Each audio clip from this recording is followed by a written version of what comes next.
Today we continue to listen Anattalakkhaṇa Sutta. First we have to recite Anattalakkhaṇa Sutta, Viññāṇakkhaṇa,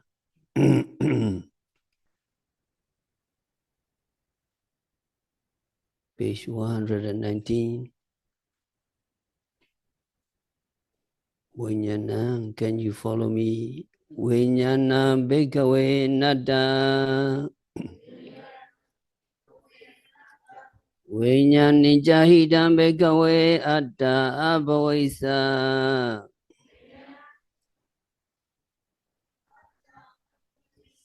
Naida Viññāṇa avadaya samviddeya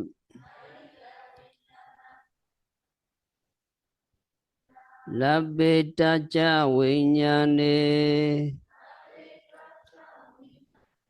Evam me Viññāna hotu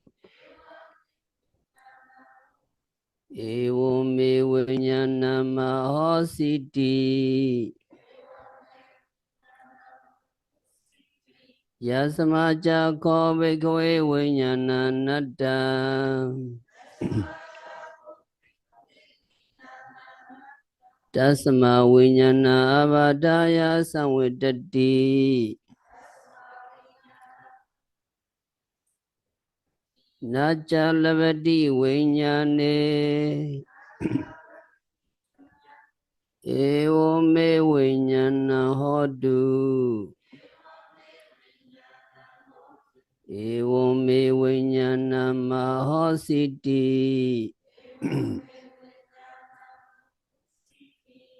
We recite together. Viññāna bhikkhave natta Viññānicca hidam bhikkhave atta abhavaisa Naida Viññāna avadaya samviddeya Labbetaca Viññāne Evam me Viññāna hotu Evam me Viññāna mahositi Yasamaca ko bhikkhave Viññāna natta Tasma Viññāna avadaya samviddati Naca labati Viññāne Evam me Viññāna hotu Evam me Viññāna mahositi. So 5 aggregates, 5 khandhas, Rupa, Vedana, Saññā, Saṅkhāra, and Viññāna. These 5 aggregates are anatta, non-self. In the Khandha Vagga Sanyutta Pali, Phena Penupama Sutta, Buddha said, Phena Penupama Rupam. Rupa is likened to froth, casually seen.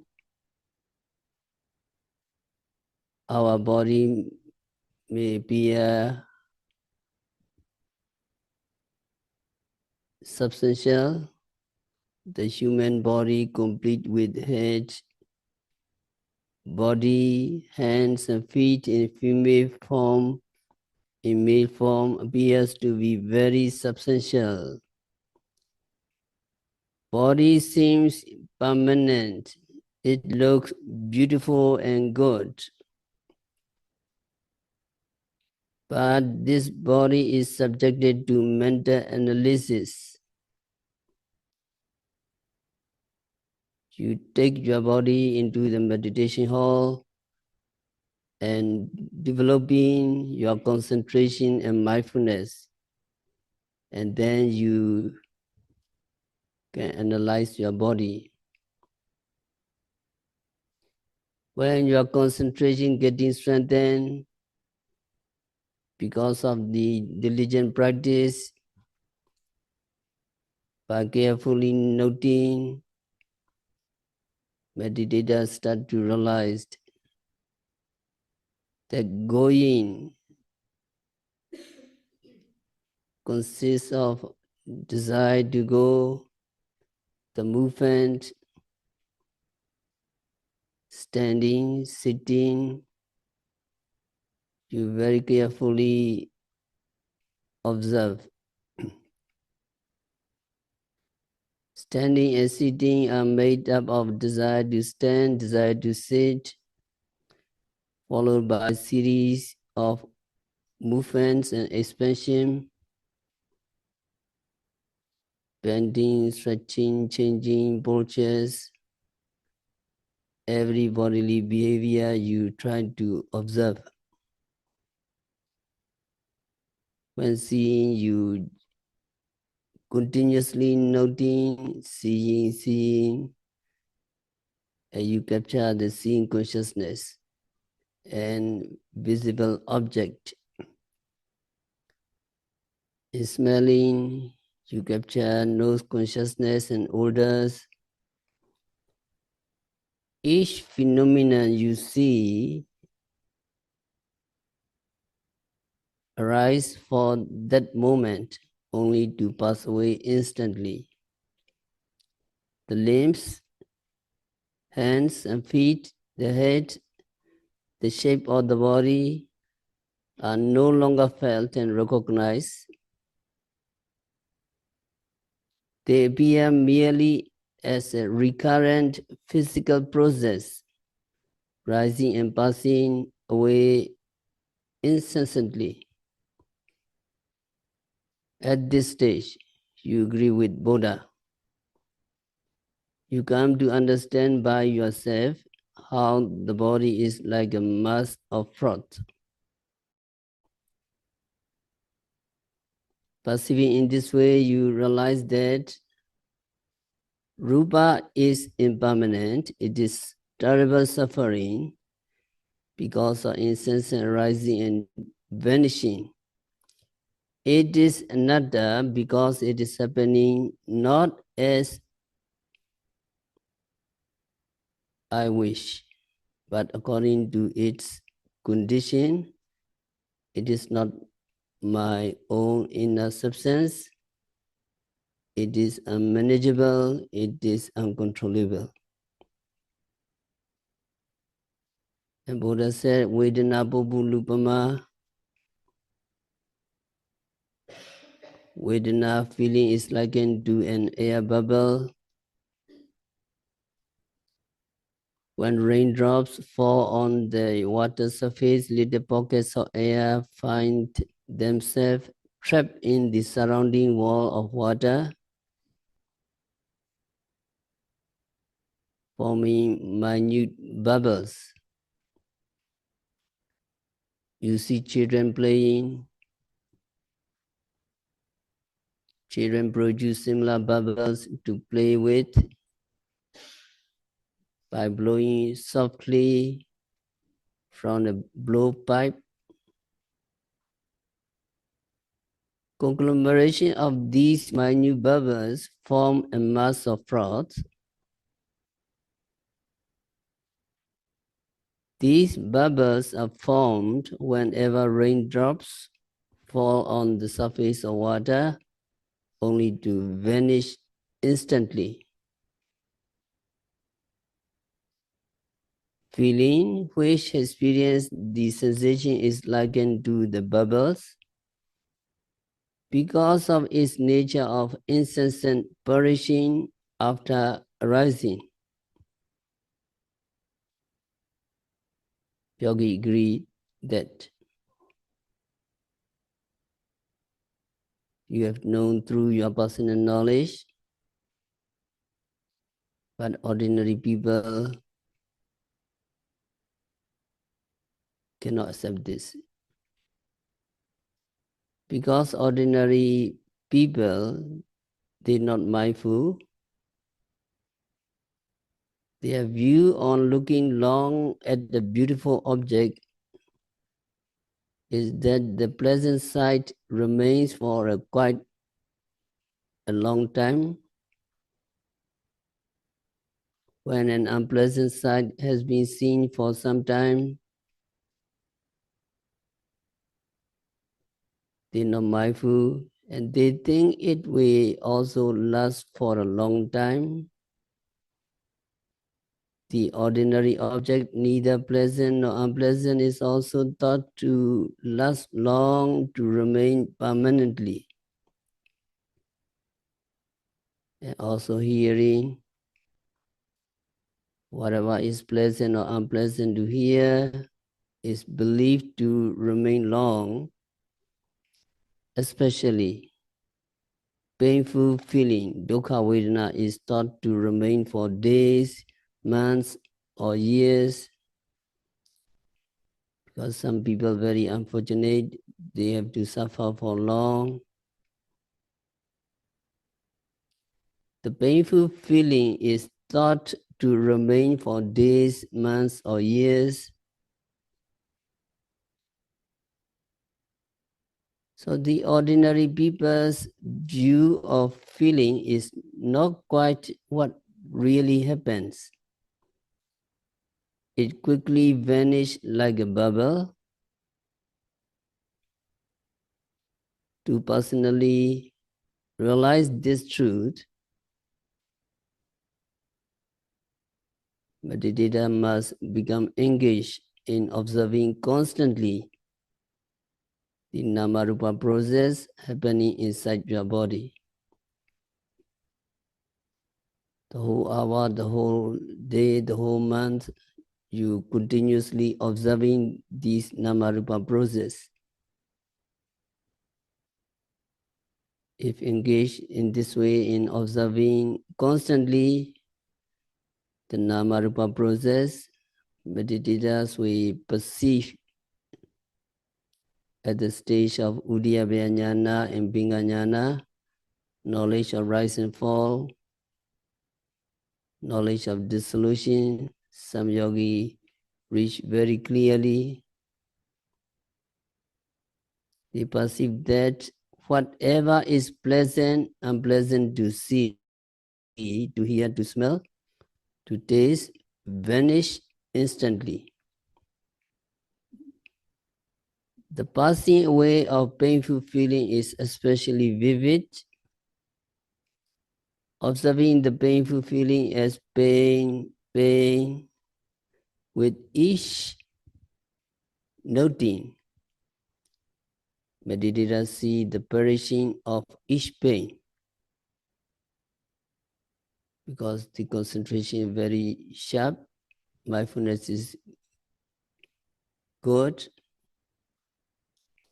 Even at the stage of samatthana jnana, knowledge of comprehension, painful feeling becomes more intensely and more numerously noticeable.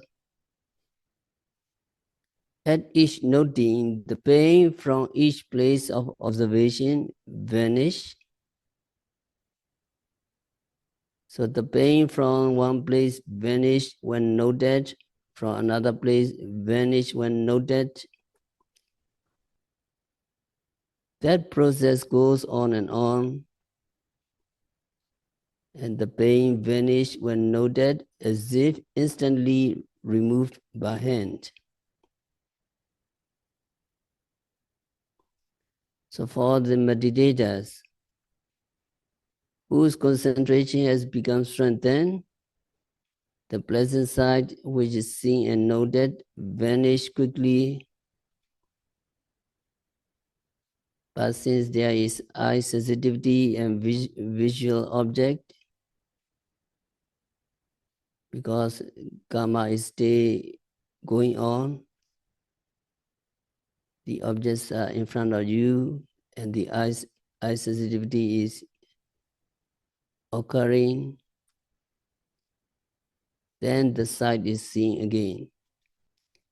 Every time it is seen, it is noted, and it quickly vanishes again.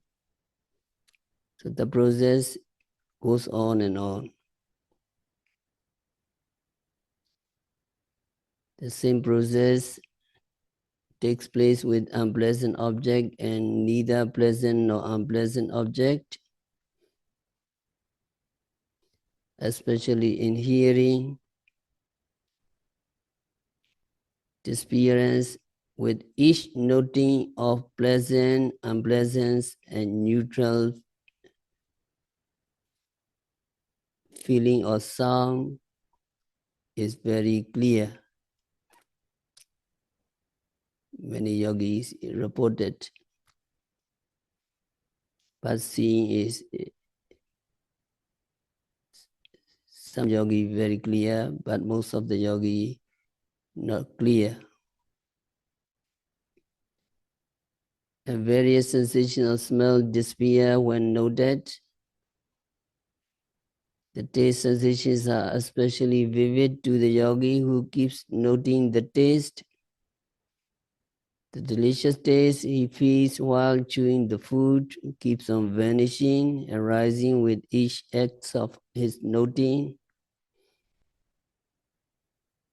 And the pleasant, the unpleasant, and neutral feeling or touch also arise and vanish when noted. In life, meditation is very reliable. Ups and downs of life, feelings of happiness, sorrow, sadness, happiness, and gladness. Meditators encounter when these unpleasant and pleasant feeling may be seen when subjected to heedful noting. They vanish quickly because of the strong mindfulness and concentration. So feelings are like bubbles, disappearing fast, impermanent, untrustworthy. It is of the nature of anicca, dukkha, and anatta, impermanent, suffering, and non-self. So Mahasi Sayadaw have this aphorism: feeling is likened to bubbles.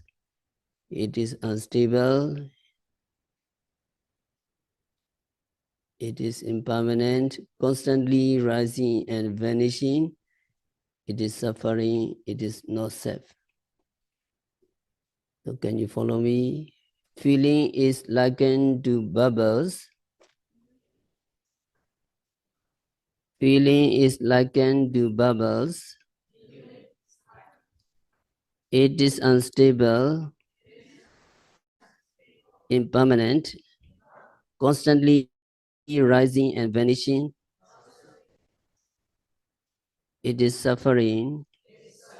It is not self. And then Sinya, Marisi Kupama Sinya, sense perception, which apprehends ordinary sense object, whatever is seen, heard, touched, or known as reality. It is likened to a mirage. Mirage is an optical illusion caused by atmospheric condition, especially the appearance of sheet of water or pictures of houses in hot gas that rise from the earth in the midday sun of the last month of the summer. So mirage is an optical illusion, while beasts such as deer, etc., roam about in summer heat in search of water. When they see a body of water in the distance, they hasten towards that place only to find a dry tract of land instead of a pond or a lake. They have been misled by the mirage and put to a great deal of trouble. Just as a mirage gives the illusions of a body of water or of houses where no such thing exists, so also Sinya perceives people into thinking whatever is seen, heard, touched, or known to be a human being, a man, a woman, etc. So they have an illusory perception of whatever is seen, heard, touched, or known. These people are engaged in multiple activities concerning them. Just like the deer of the wild forest that go after a distant mirage, taking it to be a mass of water. So mirage is an optical illusion. Sinya. To realize that perception is illusory and to save ourselves from the suffering of pursuing after non-existent object, all meditators must take heedful note of all Namarupa process as they occur. It is very agreeable to observe the nature of phenomena as they really are. When you practice in this way, your concentration gets strengthened. And it is seen that in every phenomenon, there is only the Namarupa, only the material object to be known, the mind knowing it. Later, the process becomes known that each phenomena is related event or cause and effect. Finally, you personally experience that the knowing mind, as well as the object to be known, keep on perishing while you are noting. So what was formerly held by Sinya to be enduring, permanent, an individual, a being, a man, a woman, self, is now you see as a deception by Sinya, which is creating an optical illusion like a mirage. In reality, meditator realize that it is merely a phenomenon of instances arising and vanishing. It is of the nature of impermanence, suffering, and non-self. Regarding Sinya, Mahasi Sayadaw have this aphorism: Sinya is likened to a mirage, unstable, impermanent, constantly rising and vanishing. It is suffering, it is not self. Can you follow me? Sinya is likened to a mirage, unstable, impermanent. It is constantly rising and vanishing. It is suffering. It is not self. So to realize Sinya, you need to be aware every phenomena occurring at the six senses. And another khandha is Sankhara, volitional activities. Sankhara Gadalupama, Buddha said in Pinapinipama Sutta. Volitional activities are likened to a plantain trunks. A plantain trunk looks like an ordinary tree trunk, which has a solid heart in the core. But when you cut the plantain and examine carefully, you find it is made up of layers of fibrous material with no substantial solid inner core. Sankara is like the plantain trunk, void of inner substance. It consists of 50 kinds of mental concomitants headed by Chetana, volition. The outstanding members of this group are Phassa, contact with the object, Manasikara, giving attention to the object, Ekagata, one-pointedness of mind, Vitaka, discursive thinking or initial application, Vichara, investigation or sustained application, Virya, effort, Lobha, greed, Dosa, hatred, depression, Moha, delusion, Mana, conceit, Deti, wrong views, Vijigita, skeptical doubt, Alova, non-greed, Adosa, non-hatred, Metta, Amoha, non-delusion, Saddha, faith, Sati, mindfulness, Metta, loving kindness, Karuna, compassion, Mudita, sympathetic joy, etc. are all mental concomitants forming Sankara. Chetana, responsible for all volitional activities, physical, verbal, and mental, is its leading members.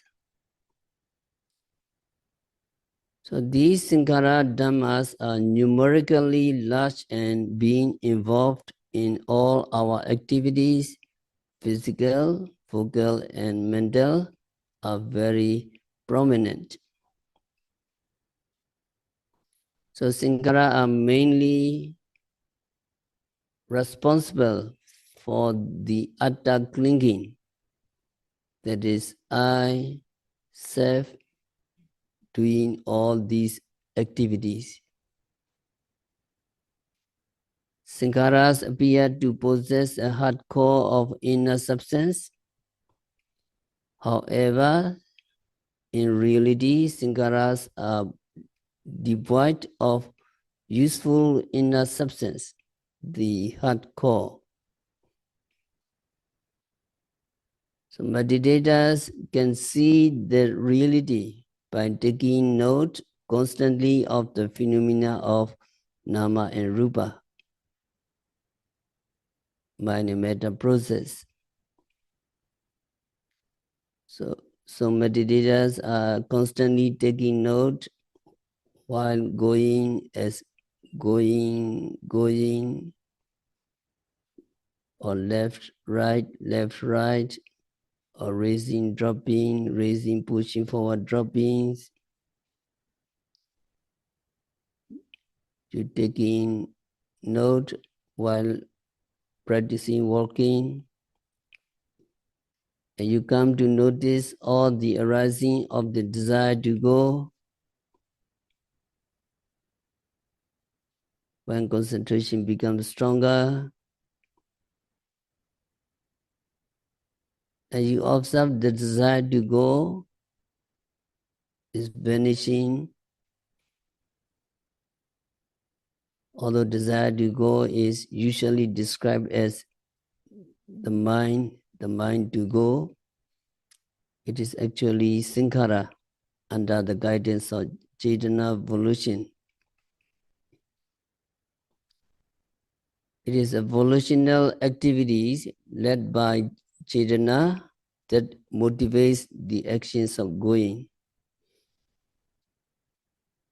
Yogi capture very clearly when you really mindful. Urged on by the Chetana volition, the acts of going involving raising, stopping, stepping, dropping is accomplished. Before such knowledge is gained, there was a notion that it is I who wants to go. I go because I want to go.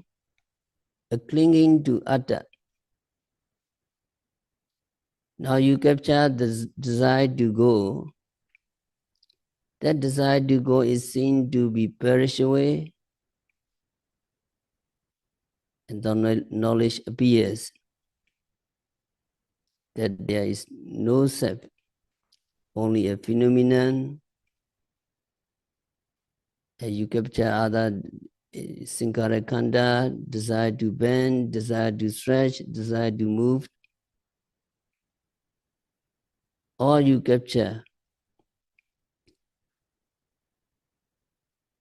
And the effort put in to fulfill the desire to look, desire to see, are also Sankaras, making momentary appearance and vanishing at once. So meditator realize they are void of essence, they are not self, they are mere phenomenon passing away. In the same way with regard to desire to listen, an effort made to hear, a fulfillment of the desire to listen. So these Sankara mental states are very breakable and fragile. Just note sincerely. You can capture well and you can break these Sankara very easily when you sincerely and diligently note it. So thinking, vitaka, investigating, vichara, and effort, virya, when noted as they arise, vanish quickly. So they are also devoid of essence, not self, but mere phenomena. In the beginning, Sankara are very subtle, lobha, dosa, desire, discouragement, depression, make their appearance. So we have to note precisely wanting, liking, anger, discouragement, trying to capture precisely, they soon disappear, establishing the fact that they are also not self, having no essence or heart core. Sometimes meditation very well, saddha, faith in the practice, faith in the triple gem, and loving kindness to all people. Metta and compassion guruna arise. They are also noted faith, faith, wishing well, wishing happiness, having compassion. Also, the wholesome sankhara also very breakable. If you note, they quickly disappear. And also in the practice of meditation, joy, happiness arise. These sankhara have to be noted also. Happy, happy, joy, joy. Simply note, wholesome or unwholesome, note it. They vanish away instantly, so they are not made up of substance. Devoid of essence, they are not self. So yogi come to realize that sankhara is like a plantain trunk. You reveal the sankhara, no solid inner core. When cut open and examined layer by layer. So Mahasi Sayadaw have this aphorism, sankhara is like a plantain trunk. It is unstable, it is impermanent, constantly rising and vanishing. It is suffering, it is not self. Can you follow me? Sankhara is like a plantain trunk. It is unstable, impermanent, constantly rising and vanishing. It is suffering, it is not self. And then the last one is Vijnana. Mayupamincha Vijnanam. Vijnana is like a magician trick.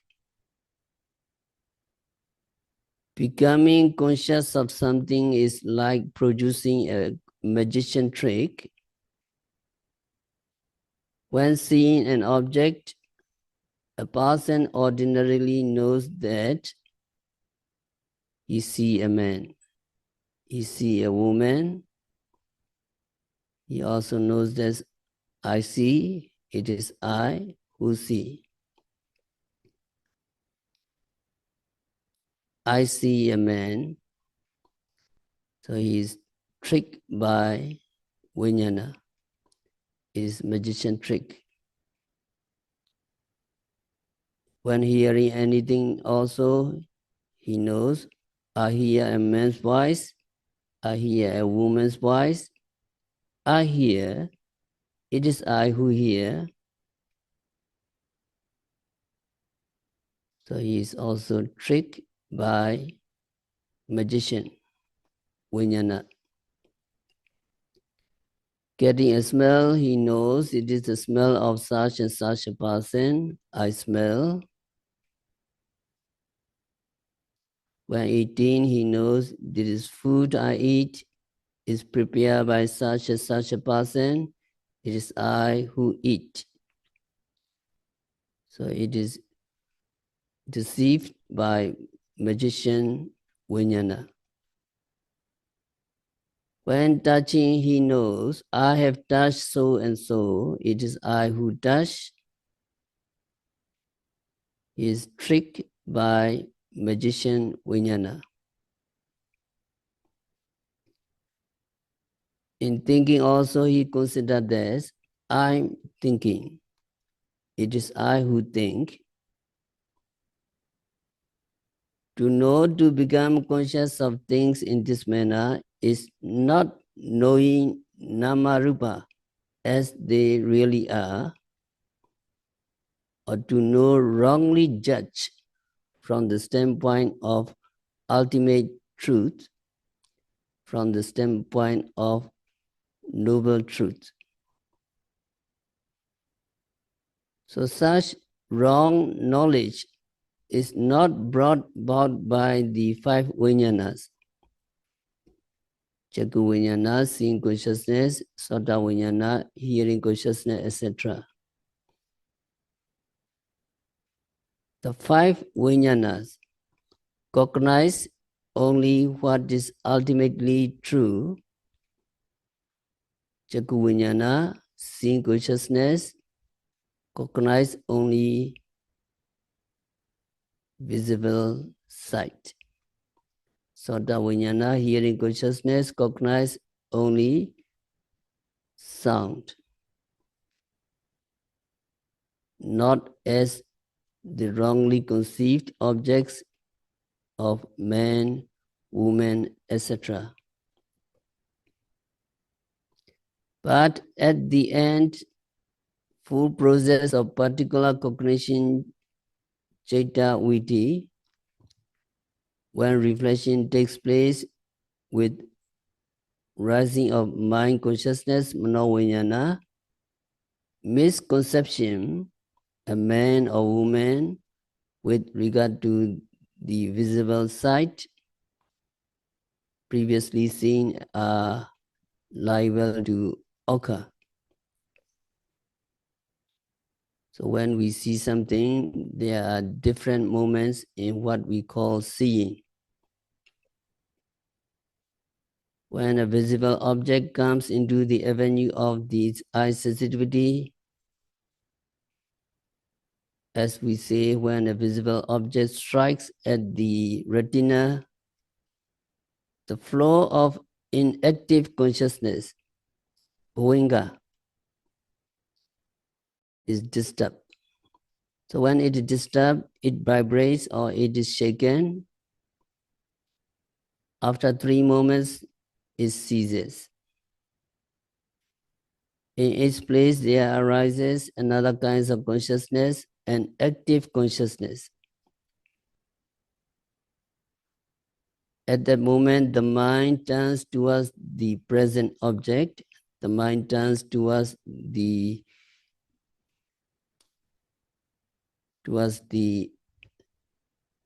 active series of consciousness. So that moment is just called turning process. In Pali, it is Pincha Dwara Vijana, adverting consciousness. After the turning moment, there comes seeing consciousness, Chakku Vijnana.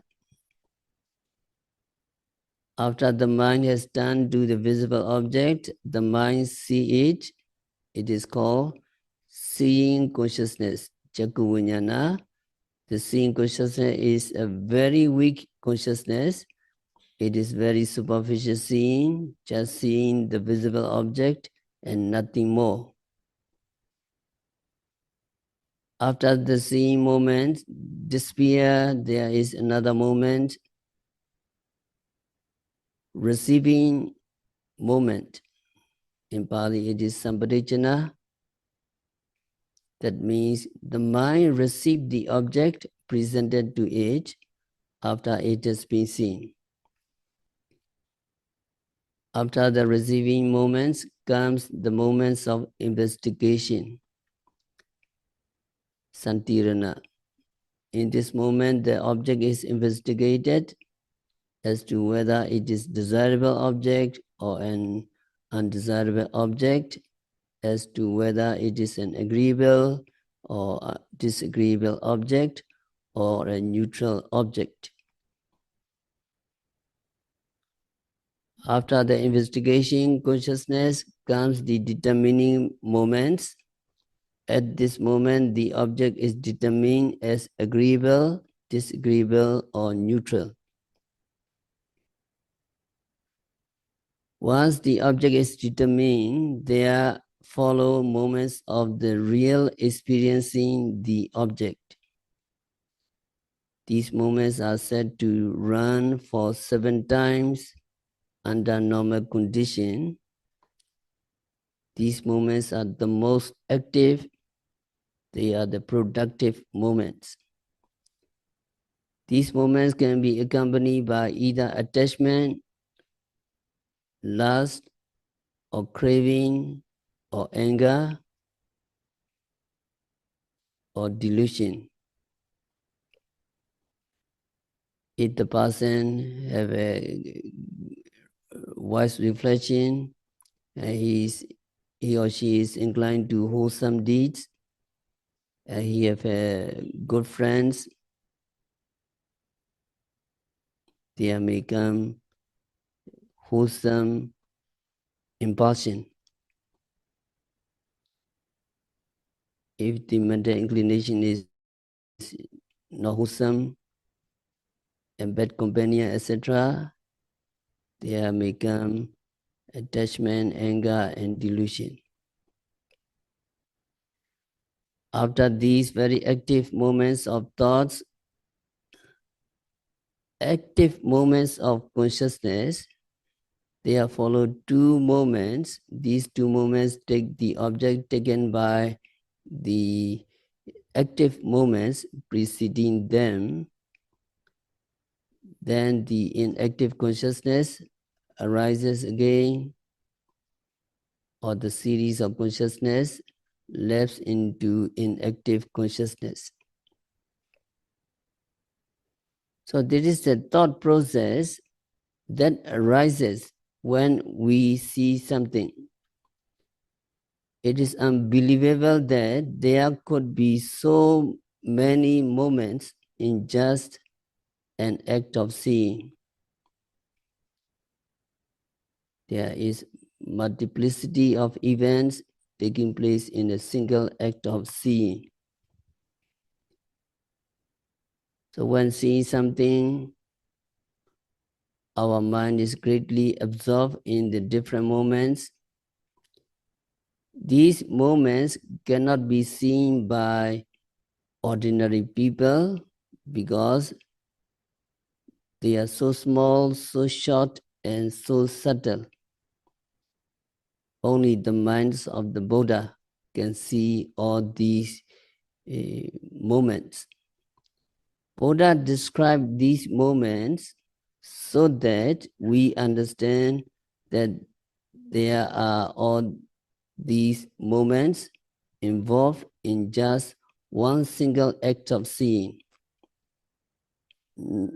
not to be tricked by the vijnana in the practice. In what is seen, there will be only the seen. Buddha said. So according to the teaching, after seeing, if you can stop at the decision moment and not go over to the jhana, impulsion moments, or the moments of really experiencing the object, that is the best. So the best things to do is stop at the votapana moment, decision moment. There may be 2 or 3 decision moments and not get into taking that object as permanent, pleasurable, safe, etc. So it is possible to stop at such a very small, short moment and not let it run until the end of the process.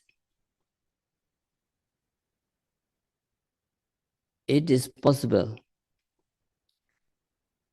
through the constant application of your mindfulness. Now how you practice, you may be satisfied your practice, continuously noting that constant applications of mindfulness can possible to stop at such a very small, short moment and not let it run until the end of the process. That is when your mindfulness, concentrations, and understanding mature, then meditator will be able to stop even at the moments of decision and not go over to what is called the impulsion stages. So these thought moments run very fast, so fast that it is almost imperceptible. Also in Vidama, these thought moments run more than 1 billion times in a second. Mind is so powerful. But with the instrument of your mindfulness, concentration and understanding, meditators will be able to stop at the decision moment and not go over to the impulsion moments. So when the Buddha said, Ditte ditta mattam bodhisati, there will only be the seeing with regard to what is seeing.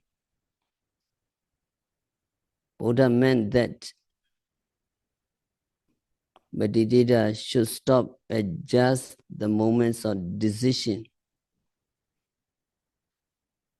So what will happen if we cannot stop there? If we cannot stop there, there will be the impulsion moment, there will be the most productive moments, there may be either wholesome or unwholesome mental states.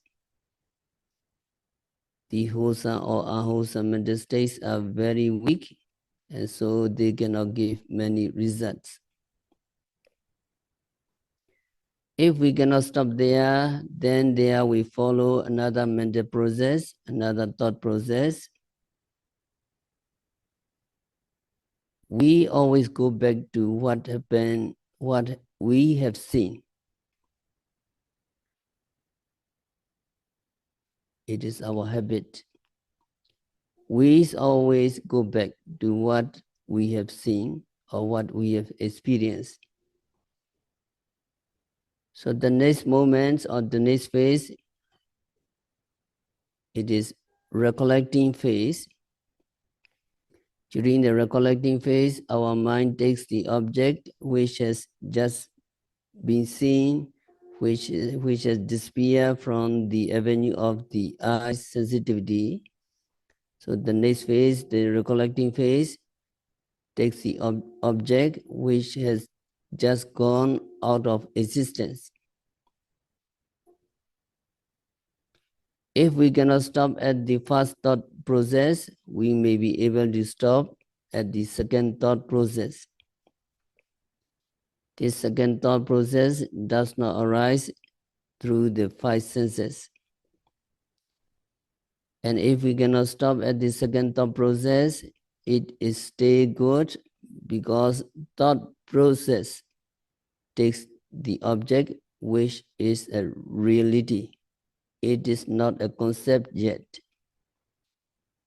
After taking that object and experiencing it, and if we can stop there and not go to the later phases, it is still good.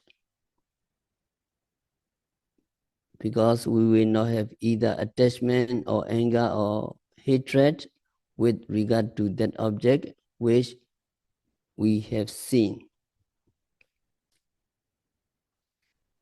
If we cannot stop at the second phase, we will go over to the third phase.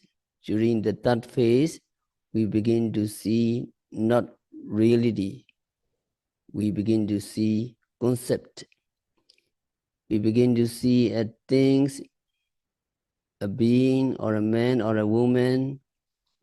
During the first phase or second phase, what we see is just the visible object. It is just reality. We cannot say that we see things or being or a man or woman. But during the third phase, we come to see the man, woman, or the things. When we see the concept, these are concepts, not reality. So we come to have liking or disliking about these objects. So we acquire wholesome or unwholesome mental state at that moment. So after coming to the third phase, we will go over to the fourth phase, fourth stage. We think of the names of those concepts. At the third phase, we just see a man or woman, but the what man or woman, the names, we can say, I see a man, I see a woman, etc. So at least there are these four thought processes arising one after the another when we see something. We have been seeing things and we have been taking them as a conceptual stage for so long that it is almost impossible for us to stop at the end of the first process, at the end of the second process. So in the practice of meditation teacher always remind you, don't think, note continuously. If you think and think and think and think, there will come concept. So we almost always run over to the third and fourth phases. That is why if we're not mindful, we cannot see under normal circumstances. When we are not meditating, when we are not mindful, we cannot see things as they really are. So not to trick by the vijnana. Buddha said, Dite Dita Masambo Bhavisati, there will only be the seeing with regard to the seeing. That means we must stop at just what is seen and not go over to taking it as a being, as a man or as a woman. And also we are not to have attachment or anger towards that visible object. In order to be able to do that, meditators have to be able to apply mindfulness, concentration, and understanding with diligence. That is what meditators are doing at the retreat, not to trick by the vijnana. Try to capture the reality, not the concept. When meditator reach the stage of vipassana knowledge, where he or she see the dissolutions of phenomena, and also when he or she reach the higher stages of vipassana knowledge, meditators will be able to stop at only what is seen and not let it go over. Just noting, noting, observing, observing, and not thinking at all. So phenomena noted as they occur at the moment of their occurrences, and there is not seen as such as self, atta. There is only continuous arising and perishing, and also hearing, smelling, etc. There is no hearing for the long time. With each act of hearing, the hearing consciousness arises and vanishes instantly. There is no touching for a long time. At each act of touching, the touch consciousness arises and vanishes instantly. There is no thinking over for long. With each act of thinking, the mind consciousness arises and vanishes instantly. So yogis understand everything is impermanent. Arising is always followed by instant perishing. There is nothing reliable, trustworthy, only suffering. Everything happens not as my wish, not as I wish, but as conditioned by their own causes and circumstances, just the nature of anatta. So Master Sayādaw have this aphorism, vijnana is likened to magician trick, unstable, impermanent, constantly arising and vanishing. It is suffering, it is not self. Can you follow me? Vijnana is likened to magician trick.